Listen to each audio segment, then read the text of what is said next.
Oh my god, guys, kalian harus lihat ini luar biasa banget ya. Saya klik di YouTube ya, sabun whitening ya, soap whitening ya, gila loh. Hasilnya tuh luar biasa dan mencengangkan saya banget. Ngasih kayak gitu punya sabun putih permanen dalam 5 menit. Bayangin pakai sabun bisa putih dalam 5 menit dan beda banget loh, memang keren banget kan kayak gini punya kan pakai sabun doang loh. Asal kalian tahu ya, Kojisan ini harganya 17.000 loh. Bayangin 17.000 bisa buat putih kayak gini punya. Kalah deh Infus Whitening saya. Saya mau review nih hari ini ya semua tentang sabun. Apakah sabun ini punya efek whitening? Apakah Kojisan ini bagus ya? Hai semuanya, welcome back to my channel. Thank you for watching me. Jadi saya makasih banget nih sudah lebih dari 700.000 subscriber ya. Awal tahun kemarin malah 200.000 ya. Cepet banget, thank you so much ya. Bagi kalian yang baru bergabung, subscriber baru, saya mau kasih tahu kalian nih bahwa channel ini isinya adalah edukasi tentang skincare dan kosmetik. Di sini kita tidak hanya mereview dari segi hasil. Jangan mengharapkan hari ini saya nge-review, ini nih, krim ini nih bagus banget. Minggu depan saya ngomong krim ini bagus lagi, krim ini bagus lagi, kayak gitu punya. Itu bukan saya banget ya. Karena saya akan mereview dari A sampai Z. Apa itu? Dari keamanannya, ini penting ya. Tidak di review orang lain, saya dari review dari segi keamanannya. Dan terpercaya banget karena saya juga mereview keamanan ini benar-benar dari hasil lab. Yang kedua, ingredient. Kita bahas zat aktifnya satu-satu karena kebetulan saya juga seorang dokter, saya punya klinik kecantikan, dan saya, puji Tuhan sampai sekarang banyak dapat pengalaman dari pasien-pasien saya ya. Terus dari hasil ya, dari beberapa kosmetik saya gunakan sendiri, pastinya yang aman, lalu saya akan kasih tahu kalian bagaimana hasilnya. Nah, hari ini nih, kita akan bahas, karena banyak banget ya request nih, sabun Kojisan. Ya, katanya sabun ini bisa memutihin kulit. Apakah benar? Saya pengen cek sih sebenarnya sabun ini. Tapi mungkin saya pengen cek banyak sabun yang lain yang seperti Kojisan ini ya. Ada Glutasop dan lain sebagainya. Nah, kita review semuanya. Tapi penjelasan saya lebih ke Kojisan, tapi akan kena ke semua sabun. Yuk kita dengerin. Nah, kita akan bahas dari awal nih. Apa sih sebenarnya itu sabun ya? Jadi sabun itu sebenarnya surfaktan yang fungsi utamanya itu adalah membersihkan kulit. Kalau saya ngomong fungsi utamanya ini sama seperti asuransi. Asuransi itu fungsi utamanya adalah mengcover jiwa kita atau kesehatan kita. Tapi habis itu dengan teknik marketing yang tinggi, tiba-tiba jadi investasi dana ya. Nah, kira-kira sabun ini seperti ini. Sabun itu fungsi utamanya adalah membersihkan kulit kita. Terus berpikirlah, karena industri kosmetik ini kan besar banget ya. Banyak banget yang menginginkan kulitnya cantik, mulus, putih, dan lain sebagainya ya. Sehingga jadinya mikir nih, kayak gimana cara meningkatkan penjualan sabun. Akhirnya ditambahin, fragrance. Dengan wangi yang berbeda, dengan wangi yang ini, terus bisa jadi lebih laku. Terus tidak berhenti sampai di sana, berpikir memasukkan unsur-unsur lain. Salah satunya apa? Unsur whitening, supaya cepat laku ya. Unsur whitening untuk memutihkan. Apa yang dicampurin? Bisa kojic acid ya. Pada Kojisan itu dimasukin kojic acid dalamnya. Bahan utamanya adalah kojic acid. Ada yang masukin glutathione ya, seperti di Glutasop dan lain sebagainya. Sabun-sabun Thailand yang katanya bagus ya, itu dalamnya adalah glutathione yang pengen bikin efek putihnya. Nah, tapi sebenarnya efektif nggak sih? Nah, kita bahas satu-satu ya. Jadi Kojisan ini ya, bahan utamanya adalah kojic acid ya.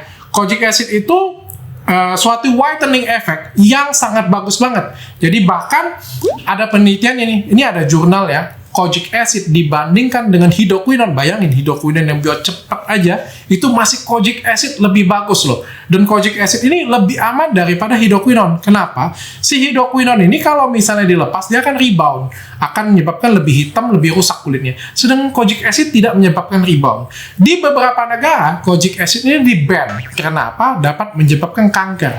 Nah, setelah diteliti lebih lanjut, disimpulkan bahwa kojic acid ini aman digunakan, tapi di bawah 1%.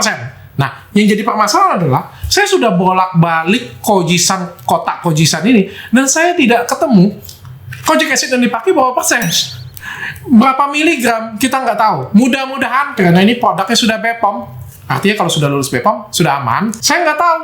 Yang jelas saya nggak bisa periksa ke lab. Saya sudah majuin ke lab, tapi lab bilang tidak bisa memeriksa kojic acid ya. Jadi mudah-mudahan aja ini aman di bawah 1% karena itu yang diperbolehkan ya. Nah, efeknya gimana sih? Efeknya kojic acid ini sebenarnya dia itu menahan pembentukan tirosin supaya tidak terbentuk melanosit. Intinya seperti itu ya. Tapi ini merupakan suatu proses yang panjang, yang bukan satu jentik jari. Jadi kalau ada sini selegram yang ngomong pakai sabun terus tunjukin berbeda, aduh, dari mana itu ceritanya ya?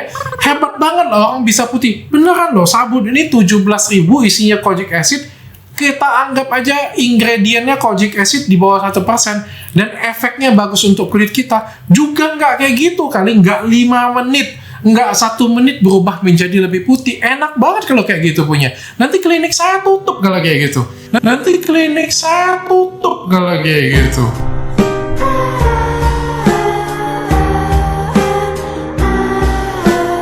Ya klinik saya treatmentnya jutaan untuk dapetin kulit putih. Itu pun juga berubahnya nggak secepat ini ya berubahnya. Ini 5 menit berubah seperti ini punya. Menurut saya ini agak halu.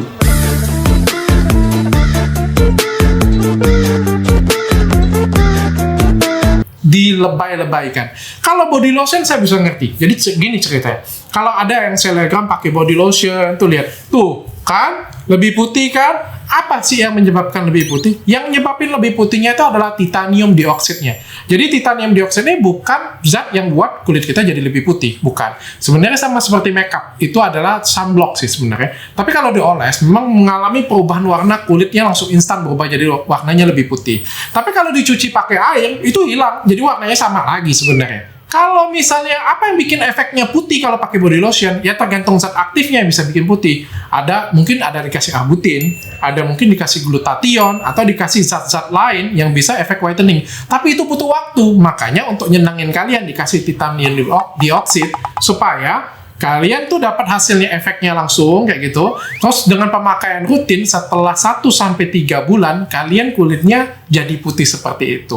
Nah kalau body lotion saya bisa ngerti. Kalau sabun saya nggak bisa ngerti. Kayak gimana ceritanya sabun dioles di tangan terus dilihat ada perbedaannya. Menurut saya cuma ada 2 kemungkinan. Yang pertama, di dalam sabun tersebut ada titanium dioxide karena beberapa sabun memang pakai titanium dioxide di dalamnya. Atau yang kedua, editan, sudah jelas itu.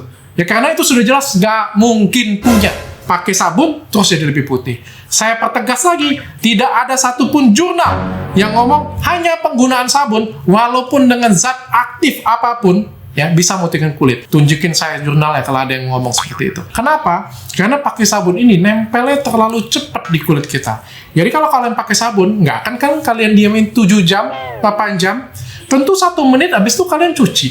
Ya paling lama kalian diamin 5 menit. Gila yang diamin 5 menit. Siapa yang mandi diamin 5 menit ya? Lalu kalian cuci. Terlalu cepat kontaknya dengan kulit kita. Andai kata memang kojic acidnya bagus, andai kata glutathione-nya bagus, kenapa dalam bentuk sabun? Kenapa nggak dalam bentuk krim? Kan repot-repot. Kalau sabun kan cepat banget dibilas. Kalau krim kan bisa nempel di kulit kita sampai 7-8 jam. Dapat dong manfaatnya. Itu lebih logik. Kalau sabun, nggak logik menurut saya, karena habis itu langsung dicuci. Andaikanlah masih adalah serpihan-serpihan sabunnya yang tertinggal di kulit kita, harusnya nggak seefektif menggunakan krim. Jadi kalau misalnya mau diadu nih, penggunaan sabun dengan penggunaan krim, aduh kalah banget ya. Nah kalau ada yang ngomong nih, ada satu merek lah ngomong, pakai sabun ini bisa memutihkan. Lu saya cek di websitenya, ternyata dia jualan ada krim pagi, krim malamnya juga. Sama aja bohong. Ya ini ngomongnya sabun tapi ada krim pagi, krim malamnya. Dan kalau misalnya memang kojisan ini sebagus itu bisa mutihin kulitnya, tolong dong keluarin dalam bentuk cair dong. Susah banget gue pakai yang kayak gini ya. Sumpah, nggak enak banget pakai yang kayak gini. Tolong dong dalam bentuk cair, nggak nyaman banget. Dan saya dengar kojisan ini laku banget di Filipina, di Thailand tuh laku banget ya. Dan ini sudah di-review banyak orang. Nah, efek samping dari kojic acid itu sebenarnya dapat menyebabkan sunburn. Ya, jadi bagi kalian yang pakai kojisan ini, ya pakailah body lotion atau pakai sunblock ya, karena dia akan menyebabkan kulitnya mudah teriritasi. Terus dapat menyebabkan kulitnya itu jadi kering. Jadi, bagi yang kalian kulitnya kering, saya nggak sarankan pakai ini. Terus, ini juga sabun badan. Jangan dipakai di wajah. Ya, karena salah satu ingredientnya itu adalah coconut oil. Coconut oil itu adalah kominogenik. Ya, jadi kalau misalnya kalian pakai ini, ya komedonya bisa jadi banyak. Terus kulitnya jadi kering. Nah, mumpung kita bahas ke sini nih ya, boleh nggak dok saya pakai kojisan ini ke wajah? Tadi saya sudah jawab. Boleh nggak dok, kalau sabun badan saya pakai ke wajah? Aduh, janganlah. Setiap tubuh kita ini punya kebutuhan yang berbeda-beda. Jadi ya wajah itu berbeda, makanya ada facial wash ya. Badan itu berbeda dengan wajah. Bahkan organ intim pun sabunnya itu berbeda loh. Jangan disamain semuanya, karena kebutuhan kita itu berbeda. Saya kasih contoh kayak gini. Anak 3 bulan dengan anak 1 tahun, susunya boleh sama nggak? Nggak boleh. Ada perbedaan, kan sama-sama susu. Nggak bisa kayak gitu, kebutuhannya berbeda. Perkembangan organ dalamnya itu berbeda. Perkembangan otaknya berbeda. Makanya dia memerlukan nutrisi yang berbeda. Anak umur 3 tahun boleh sama nggak? Berbeda. 5 tahun boleh nggak? Berbeda. Nah, kurang lebih tubuh kita juga seperti itu. Nah, kalau kalian pakai tidak sesuai manfaat, ya akhirnya kalian nggak dapet hasil yang kalian inginkan, tidak efektif. Contoh nih, sabun untuk organ intim kalian pakai untuk mandi, yang nggak dapat manfaat karena memang sabun itu didesain sesuai dengan pH-nya organ intim. Nah, begitu juga dengan sabun wajah dan sabun badan. Dok, jadi boleh nggak saya pakai sabun bayi? Saya timpuk pakai ini. Sudah jelas nggak boleh. Ya karena sabun bayi diciptakan untuk bayi. Kulit bayi itu berbeda banget dengan kulitmu. Kamu pernah lihat bayi ada komedo? Kamu pernah lihat kulit bayi berminyak? Enggak kan? Sedangkan kulit kita orang dewasa ini bisa berminyak, bisa komedo, bisa jerawatan, bisa flek. Maka kebutuhan kita itu benar-benar berbeda. Oke? Langsung aja nih kesimpulan. Jadi Kojisan nih bagus nggak dok? Kojisan ini aman, bahan aktifnya itu kojic acid dan benar-benar ada. Tapi sampai sekarang saya nggak percaya bahwa kojic acid di dalam sabun itu bisa membuat efek whitening. Glutathione itu bisa menyebabkan whitening. Ya, tapi kalau glutathione di sabun, saya nggak percaya bisa buat efek whitening. Karena fungsi utama sabun itu adalah membersihkan. Andai pun sabun ini bisa mutihin kulit tanpa menggunakan krim pagi, krim malam, dan sunblock, hebat banget ya. Makanya saya bilang ini halu lah ya. Lebih tepat sebenarnya kandungannya kalau misalnya kita pakai di krim pagi, krim malam, serum ya, atau sunblock. Jadi lebih logis lah ya berpikirnya seperti itu punya ya. Jangan dengar katanya. Nah, kalian itu sering banget tuh katanya ya. Temen saya dok, bener dok, pakai Kojisan kulitnya hitam jadi putih. Kalian harus cek dulu. Siapa tahu sebelumnya dia ada infus whitening di klinik kan? Siapa tahu dia ada makan suplemen untuk pemutih. Siapa tahu dia menggunakan sunblock apa? Siapa tahu mata kamu agak rusak kayak gitu. Jadi ya harus dicari tahu dulu, bukan Kojisan. Kadang-kadang kita terlalu cepat menyimpulkan ya. Mudah-mudahan ini bermanfaat untuk kalian. Jangan lupa kalian share, kalian komen, karena komen kalian tuh saya dengerin. Saya juga pengen buat segmen-segmen apa sih yang mau saya review lagi setelah ini. Saya dulu dengerin kalian semua. Pengennya apa yang saya review ya? Saya akan review krim berbahaya di akhir bulan nanti. Untuk minggu depan, bagaimana kalau sabun Suki? Sampai ketemu lagi.